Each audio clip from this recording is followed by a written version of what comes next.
दोस्तों आज की वीडियो काफी ज्यादा इन्फॉर्मेटिव होने वाली है उन स्टूडेंट्स के लिए जो बीएससी एग्रीकल्चर कर रहे हैं या फिर करना चाहते हैं, और उनके लिए तो है ही इंपॉर्टेंट जो बीएससी एग्रीकल्चर कंप्लीट कर चुके हैं। दोस्तों एक चीज से बहुत अच्छे से आप रिलेट कर पाओगे, 95% से ज्यादा जो स्टूडेंट्स होते हैं वो एग्जाम टाइम में ही पढ़ते हैं एग्रीकल्चर कॉलेजेस में।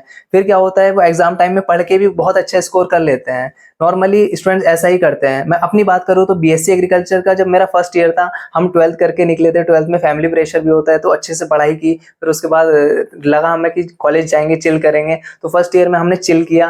मेरे साथ एक चीज थी, मुझे टीचर ने जबरदस्ती सीआर बना दिया था। मैं लेक्चर सारे अटेंड करता था, लेकिन फर्स्ट ईयर में मैंने एग्जाम टाइम में ही पढ़ा, और उसके बाद भी मैंने काफी अच्छा स्कोर मैंने किया एग्जाम में। तो हमें लगा कि एग्रीकल्चर तो काफी ईजी है। सेकंड ईयर में हमारी आंखें थोड़ी खुली, हमें पता लगा कि ऐसे भी सब्जेक्ट हैं। तो फिर हमने पढ़ना धीरे धीरे स्टार्ट किया, और फिर हमने थर्ड फोर्थ ईयर में अच्छे से अपना पढ़ाई को कंटिन्यू किया। तो दोस्तों मैं ये नहीं कह रहा हूँ कि आपको नहीं पढ़ना है फर्स्ट ईयर में। ये जो हमने गलतियां की हैं फर्स्ट ईयर में वो आपको नहीं करनी है। मैं ये नहीं कर रहा चिल मत करो, चिल भी करो, और उसके साथ साथ अपनी सारी स्टडीज को भी कंटिन्यू रखो।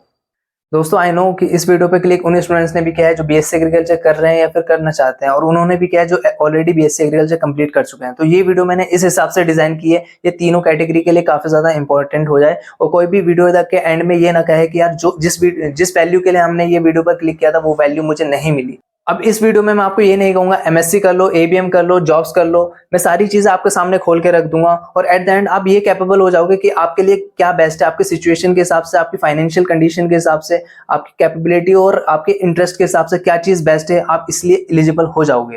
ठीक है। और एक चीज और मैं आपको बता दूं, the best decision maker is the best listener. जो बेस्ट लिसनर होता है वही अच्छे से डिसीजन को बनाता है। तो इसलिए वीडियो को ध्यान से देखना, और कहते हैं ना कि सुनो सबकी और करो अपने मन की। तो आप अच्छे से वीडियो को सुनना। तो चलिए करियर की तरफ अपना फर्स्ट स्टेप बढ़ाते हैं। Guys as a agriculture student एक चीज का जानना आपके लिए बेहद ही जरूरी है। एक डाटा आपके साथ शेयर करूंगा जो कि मैंने एक वेबिनार से कलेक्ट किया है, जो कि एक सीईओ है कंपनी के, बायो फर्टिलाइजर की एक कंपनी है, काफी बड़ी कंपनी है, और उनके फर्टिलाइजर भी काफी अच्छी स्केल पे सेल होते हैं। तो उनके सीईओ ने एक वेबिनार अटेंड किया था, पेड वेबिनार था। उसमें मुझे एक डाटा मिला था जो मैं आपके साथ शेयर करूंगा, और ये आप थोड़ा मेंटेलिटी से या फिर अपना माइंडसेट से सोच भी सकते हो, जो कि एक नेचुरल चीज है। आप सोच भी सकते हो कि ये डाटा कितना वैलिड हो सकता है।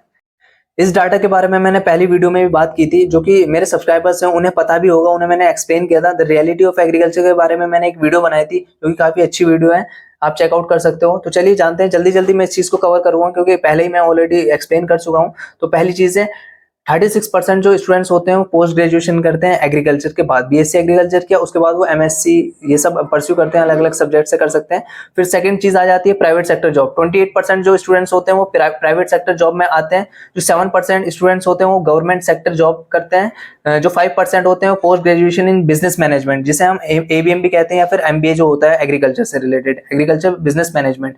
जो 6th है हमारा एंटरप्रेन्योरशिप। अब कुछ स्टूडेंट्स क्या करते हैं कि बिजनेस या स्टार्टअप की तरफ बढ़ते हैं, इसका नंबर काफी ज्यादा कम है।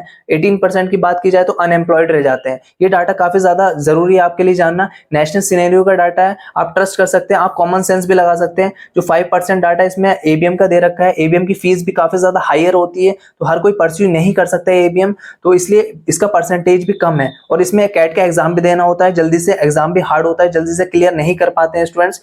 बाकी 36% जो पोस्ट ग्रेजुएशन में एमएससी करते हैं, उसका नंबर आप देख ही सकते हो, 36% गिवन है, जो कि आसानी से इंसान कर लेता है, और स्टूडेंट अच्छे से इसमें अपना करियर बना लेते हैं। तो ऐसा नहीं है इनमें से कोई सी भी चीज खराब है। किसी भी सेक्टर में आप जाके अच्छे खासा फोड़ सकते हो। स्टूडेंट्स हर सेक्टर में जाते हैं, बस इसकी क्वांटिटी थोड़ी बहुत ऊपर नीचे हो सकती है, किसी में ज्यादा है किसी में कम है, तो वो आप अपने इंटरेस्ट के हिसाब से आगे हम बात करेंगे इस चीज पे। सबसे पहले हम 3 चीजों के बारे में डिस्कस करेंगे जो सबसे ज्यादा स्टूडेंट्स करते हैं। पहला MSc, then ABM and then jobs.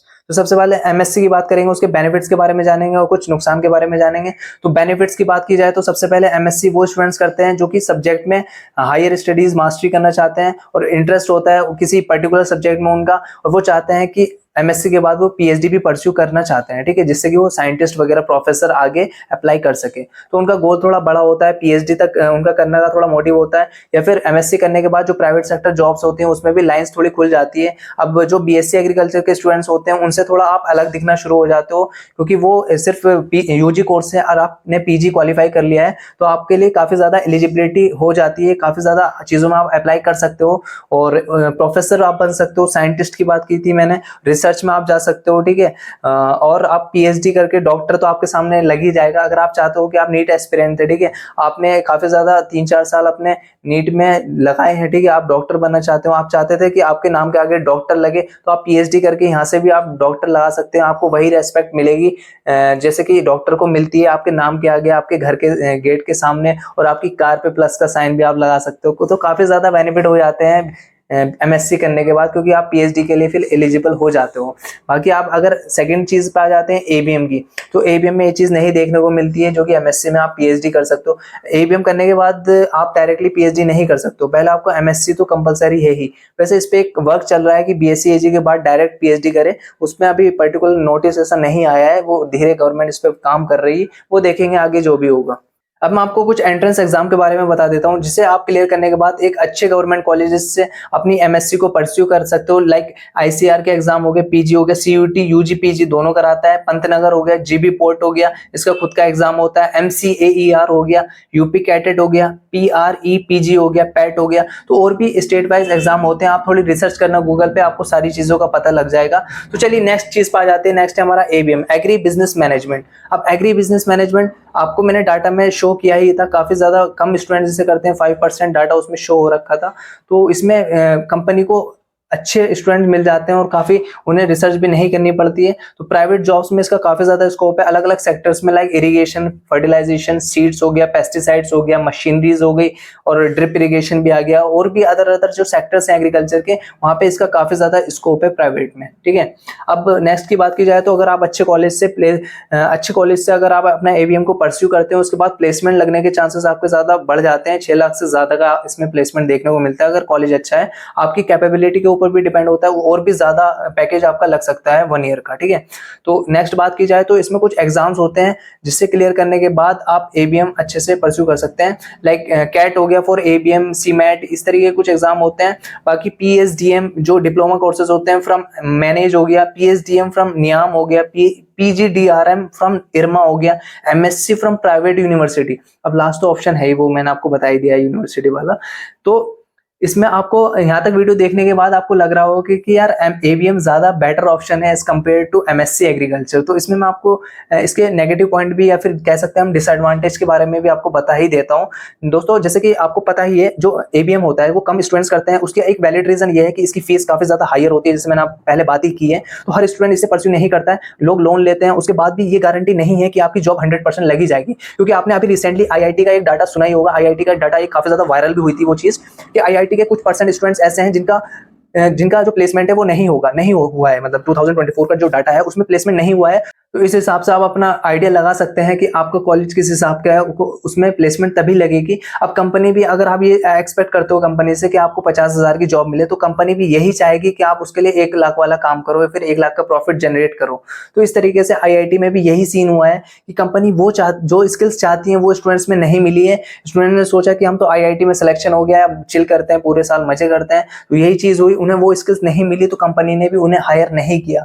तो इस तरीके से स्किल्स पे काम करना काफी ज्यादा जरूरी है। मैं अपनी बात करूं तो मैंने भी स्किल्स पे काम करना, मुझे लगा कि कुछ चीजें मुझे जरूरी है, कंप्यूटर स्किल्स मेरे पास नहीं थी, जो कि जॉब में देखिए आप क्या क्या स्किल्स की रिक्वायरमेंट होती है। तो मैंने भी वही चीज पे अपना, जो कमजोरी थी मेरी, उस चीज पे मैंने अपने काम किया, मैंने कंप्यूटर स्किल्स को एक्वायर किया। इंग्लिश थोड़ी ठीक नहीं थी, इंग्लिश पे काम किया, तो अब मैं इंग्लिश भी ठीक ठाक बोल सकता हूँ। और नीचे कमेंट में ये भी बताना कि नेक्स्ट वीडियो मैं इंग्लिश में लाऊं या हिंदी में लाऊं, ठीक है। और एक चीज और है जो कि मैं आपके साथ शेयर करना चाहूंगा, मेरा एक फ्रेंड है जो कि मेरी कल ही बात हुई है उससे, वो एमबीए कर रहा था। उसने एडमिशन जब 3-4 महीने पहले जब भी उसका एडमिशन हुआ, तो मुझे काफी अच्छा लगा कि यार अच्छा हमारा फ्रेंड अच्छी ऊंचाइयों पे जाएगा, बढ़िया एमबीए करेगा। तो मैंने देखा कि उसने एमबीए को छोड़ दिया है, उसने लीव किया। उसने बताया कि यार एमबीए में जो पढ़ा रहे थे उसे समझ ही नहीं आ रहा था, तो जो चीज चाहता था उसे नहीं मिली वो चीज, तो इसलिए उसने लीव कर दिया। और भी उसने रीजन बताए थे, जॉब्स की सिक्योरिटी नहीं मिली उसे, तो इसलिए काफी सारी चीजें उसने देखी, तो इसलिए उसने लीव कर दिया। तो अब उसने सारी चीजें, सेमी गवर्नमेंट उसका कॉलेज था, उसने सारी चीजें लीव करके वो अपने घर आ गया है। तो इस तरीके से यार आपको अगर लगता है कि एबीएम बहुत अच्छा है, अगर आप अपनी कैपेबिलिटी नहीं देख रहे हो, अपनी सारी सिचुएशन नहीं देख रहे हो, आप किसी की भी बात सुन के एबीएम में एडमिशन ले लेते तो प्राइवेट में या फिर गवर्नमेंट के लिए तैयारी कर रहे हो, पहले तो आपको सीमेट या कैट का एग्जाम क्लियर करना पड़ेगा,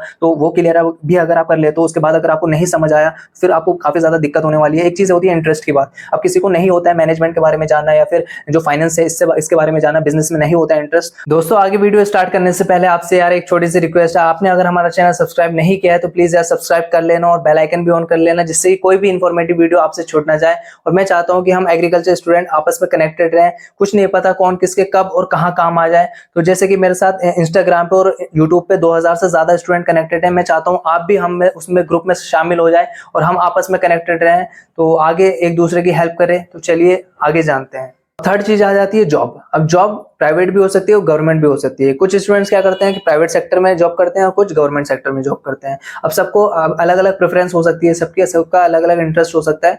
तो जॉब के बारे में मैं आपको ये तो नहीं बताऊंगा क्या क्या एग्रीकल्चर में जॉब है, कौन कौन सी जॉब है, कौन कौन सी वैकेंसीज आती है, इसके लिए मैंने ऑलरेडी वीडियो बना रखी है। इसमें अगर बताऊंगा तो वीडियो काफी ज्यादा लंबी हो जाएगी, जो कि बिल्कुल सही नहीं है। दो वीडियो मैंने ऑलरेडी बना रखी है, गवर्नमेंट जॉब के ऊपर और एक प्राइवेट जॉब के ऊपर। 10 जॉब्स के बारे में बताया, काफी अच्छी वीडियो आप चेकआउट कर सकते हैं। एंड स्क्रीन में भी लगा दूंगा और डिस्क्रिप्शन बॉक्स में भी मैं उनका लिंक दे दूंगा, आप वहां से भी चेकआउट कर सकते हैं। अब कुछ गवर्नमेंट जॉब्स के लिए कॉम्पिटिटिव एग्जाम होते हैं जिनके बारे में मैं आपको जल्दी जल्दी बता देता हूं। UPSC, NABARD, IBPS, RRB, SO, MS, MPSC होता है, एग्री स्टेट एग्जाम होता है जो कि एफसीआई का होता है, सीडब्ल्यूसी जो मैंने एक कैटेगरी में रखा है, लगभग ऑलमोस्ट सेम ही होता है इसमें एग्जाम। नेक्स्ट है हमारा इफको हो गया, एनएससीएल हो गया, एनएफएल हो गया, एआईसीएल हो गया, कृषि सेवक हो गया, प्राइवेट सेक्टर तो है ही आपके पास फिर, ठीक है। तो ये कुछ कॉम्पिटिटिव एग्जाम है जो कि आप देके गवर्नमेंट जॉब को अपना एक्वायर कर सकते हो। और जैसे कि मैंने आपको बताया, हर चीज के एडवांटेज भी होते हैं और डिसएडवांटेजेस भी होते हैं। तो जॉब्स के एडवांटेजेस तो ये है कि आपके अगर एक अच्छी जॉब लग जाती है, अब वो प्राइवेट सेक्टर में भी हो सकती है, गवर्नमेंट सेक्टर में भी हो सकती है, तो आपकी जो फैमिली होगी वो अच्छे से आपके साथ ट्रीट करेगी और सारी चीजें आपके साथ अच्छी होगी। जो रिलेटिव्स होंगे वो भी सोचेंगे कि यार बच्चे ने पढ़ाई की और उसकी जॉब लग गई है, तो सारे सब खुश रहेंगे आपसे, आप भी खुश रहेंगे। लेकिन कुछ चीजें होती हैं जैसे कि आपको नई नई स्किल्स की भी सीखने को मिलेगी, नए नए लोगों के साथ कम्युनिकेट करने को मिलेगा और आपकी जो अच्छी अच्छी नॉलेज है, नॉलेज भी इंक्रीज होगी आपने जो सेक्टर चूज किया है उस चीज में, और काफी बेनिफिट आपको देखने को मिलेगा। लेकिन इसके कुछ डिसएडवांटेजेस भी हैं जिसपे हमारी नजर नहीं जाती है, क्योंकि हम इस वीडियो में डिस्कस करेंगे। जैसे कि अगर आप किसी एग्जाम को क्लियर करके गवर्नमेंट या फिर प्राइवेट इंस्टीट्यूट में या फिर कुछ भी कंपनी में आप जॉब हासिल करते हो, उसके बाद आपको क्या देखने को मिलेगा, अगर वो जो जिस सेक्टर में आप जॉब हासिल किया आपने, उसमें अगर आपको वो स्किल्स नहीं सीखने को मिलती है जो आपको चाहिए, तो आपका काफी ज्यादा डिसएडवांटेज होने वाला है, आपका काफी ज्यादा हानि होने वाला है इसमें। क्योंकि मेन चीज क्या होती है, पैसा तो आप कमाते ही रहोगे, मेन चीज होती है स्टार्टिंग में 1-2 साल जो होते हैं ग्रेजुएशन के, उसमें आपको ज्यादा से ज्यादा स्किल्स सीखने को मिले। अब गवर्नमेंट जॉब लग जाए वो तो बेस्ट है आपके लिए। मैं बात करूं प्राइवेट जॉब्स में, प्राइवेट ऐसी कंपनी में आपकी जॉब लग गई जिसमें आपको स्किल्स ज्यादा सीखने को नहीं मिल रही है, और या फिर आप जिस चीज में आपने सोच रखा है, गोल बना रखा है कि मुझे इस फील्ड में जाना है, आगे मुझे ये अचीव करना है, तो उस लेवल की नॉलेज आपको नहीं मिल रही है, उस टाइप का एक्सपीरियंस आपको नहीं हो रहा है, तो वो जॉब एक तरीके से इतना बेनिफिशियल नहीं होने वाली है आपके लिए। तो आपको सारी चीजों का ध्यान रखना है। स्टार्टिंग में पैसा ही सब कुछ नहीं होता, स्टार्टिंग में एक्सपीरियंस बहुत मैटर करता है। वैसे तो जॉब स्टार्टिंग में कहीं मिल रही है ले लेनी चाहिए, लेकिन थोड़ा अगर आप ये भी देखोगे कि सेक्टर कौन सा है जॉब का, एग्रीकल्चर से रिलेटेड है, तो आपके लिए बेस्ट रहेगा। बाकी कुछ स्टूडेंट्स ऐसे होते हैं जो बीएससी एग्रीकल्चर से हट के किसी और सेक्टर में जॉब करते हैं, जो कि मुझे बिल्कुल सही नहीं लगता, क्योंकि यार एग्रीकल्चर में 4 साल आपने स्पेंड किए, उसके बाद आप किसी और सेक्टर में जॉब के लिए अप्लाई कर रहे हो, जो कि बिल्कुल मुझे सही नहीं लगता है मेरे अकॉर्डिंग। बाकी आपकी जो राय है वो आप नीचे कमेंट बॉक्स में आप लिख सकते हो। और अब नेक्स्ट चीज आ जाती है जिसपे हर कोई बात नहीं करता है, वो है स्टार्टअप, एंटरप्रेन्योरशिप और बिजनेसेस। एग्रीकल्चर के बाद क्या क्या बिजनेसेस है, क्या क्या अपॉर्चुनिटीज हैं बिजनेसेस में। एक चीज मैं आपको बता देता हूँ, जो स्टार्टअप होते हैं, जो इंडिया में सबसे ज्यादा आजकल क्रेज हो रहा है स्टार्टअप का, छोटे छोटे लड़के जो है वो स्टार्टअप कर रहे हैं, अपनी ग्रेजुएशन के साथ साथ स्टार्टअप कर रहे हैं और काफी अच्छा उनका चल भी रहा है। इंडिया जो है सेकंड नंबर पे आता है स्टार्टअप पे, बट चाइना फर्स्ट नंबर पे आता है। जो सेकंड है वो भी बहुत अच्छा नंबर है, जो कि आगे बढ़ता जा रहा है, शायद कुछ टाइम में फर्स्ट नंबर पे भी आ जाए इंडिया स्टार्टअप स्टार्ट करने पर। लेकिन इसका स्टार्टअप का जो सक्सेस रेट होता है वो काफी ज्यादा कम है। इंडिया में बहुत सारे जो स्टार्टअप होते हैं वो कुछ नहीं हो पाता उनका, वो फेल हो जाते हैं, ठीक है, वो घर पे बैठ जाते हैं। तो इस हिसाब से हमें देखा जाए तो सबसे ज्यादा फेल जो होते हैं स्टार्टअप, मुझे लगता है इंडिया में ही होते हैं सबसे ज्यादा। तो इस हिसाब का आपको ध्यान रखना है। अगर स्टार्टअप की तरफ जाना है, एंटरप्रेन्योरशिप की तरफ जाना है, तो आपको बहुत सोच समझ के ही इसमें कदम रखना है, ठीक है। ऐसा नहीं है कि आपने हवाबाजी में देखा, कोई सीरीज देख ली और उसके अकॉर्डिंग आपने सोचा कि स्टार्टअप करूंगा। स्टार्टअप के लिए काफी ज्यादा हार्डवर्क चाहिए, काफी ज्यादा स्मार्ट वर्क चाहिए और कम्युनिकेशन स्किल, डिफरेंट टाइप की स्किल्स आपको चाहिए। आपको ये पता होना चाहिए कि सामने वाले से काम किस तरीके से आपको निकालना है, और भी चीजें आपको अगर सीखनी है तो आप सीख के भी एंटर कर सकते हो स्टार्टअप की दुनिया में। काफी ज्यादा स्टार्टअप चल भी रहे हैं आपने एग्रीकल्चर में, अगर आपको पता होगा कि बिगहार्ट हो गया और भी प्लांटिक्स हो गया, और भी काफी ज्यादा ऐसे ऐप्स हैं जो कि स्टार्टअप कर रहे हैं। ई कॉमर्स स्टार्टअप स्टार्ट हुए हैं एग्रीकल्चर में, और भी ज्यादा जो फार्मर्स की प्रॉब्लम को सॉल्व कर रहे हैं, और भी बहुत बहुत तरीके के स्टार्टअप शुरू होने वाले हैं। आजकल तो एग्रीकल्चर ट्रेनिंग्स भी दे रहे हैं, एग्रीकल्चर स्टूडेंट्स पे फोकस किया जा रहा है कि उन्हें कैसे स्किल्ड बना जाए, इस पर भी एक स्टार्टअप आ गया है। तो आप कनेक्टेड रहिए, और भी चीजों का आपको पता लगता रहेगा इस चैनल पे। तो ऐसा नहीं है बीएससी एग्रीकल्चर के बाद ही स्टार्टअप को स्टार्ट किया जा सकता है। कुछ स्टूडेंट्स ऐसे भी होते हैं जो 12 के बाद स्टार्टअप को स्टार्ट करते हैं और काफी बुलंदियों पर उसे पहुंचा देते हैं। तो डिपेंड करता है कि आपकी स्किल्स के ऊपर ऊपर और आपकी जो मेंटेलिटी है उसके ऊपर, ठीक है। तो दोस्तों मैंने 2 वीडियो जो मैंने आपको बताई थी प्राइवेट जॉब्स और गवर्नमेंट जॉब्स के बारे में मैंने आपको बताई थी, तो आप चेकआउट कर सकते हो मेरी एंड स्क्रीन में। और ये वीडियो बताना कमेंट में कि कैसी लगी आपको, शेयर करना अपने दोस्तों के साथ, और लाइक तो कर ही दिया होगा भाई, आपने इतनी मेहनत करी है मैंने इस वीडियो में। तो आई होप अब आपको ये समझ में आ गया होगा कि आपके लिए क्या बेस्ट ऑप्शन है आफ्टर बीएससी एग्रीकल्चर, आपको क्या करना चाहिए आपकी सिचुएशन के हिसाब से, आपकी जो फाइनेंशियल कंडीशन है, आपकी जो मेंटालिटी है, आपकी जो एबिलिटी है, स्किल्स है, या फिर आपके पास जो नॉलेज है, आपने बीएससी एग्रीकल्चर में किस तरीके से पढ़ाई की है, नॉलेज के हिसाब से आप अब ये डिसाइड कर पाओगे कि आपको क्या बेस्ट रहेगा आपके लिए और क्या चीज आप करके अपना फ्यूचर को सिक्योर कर सकते हैं। क्योंकि यार अब 2 साल आप लगा दो अपने पोस्ट ग्रेजुएशन में, अब वो ऐसे नहीं कि आप कुछ भी कोर्स लेके अपना कर लो, तो उसमें पूरी रिसर्च होनी चाहिए सारी, आप खुद से भी रिसर्च करना है इस चीज के लिए, और कुछ चीजें आप मुझे भी बताना नीचे कमेंट सेक्शन में कि क्या चीज छूट गई है। तो चलिए मिलते हैं किसी इसी टाइप की नेक्स्ट वीडियो में।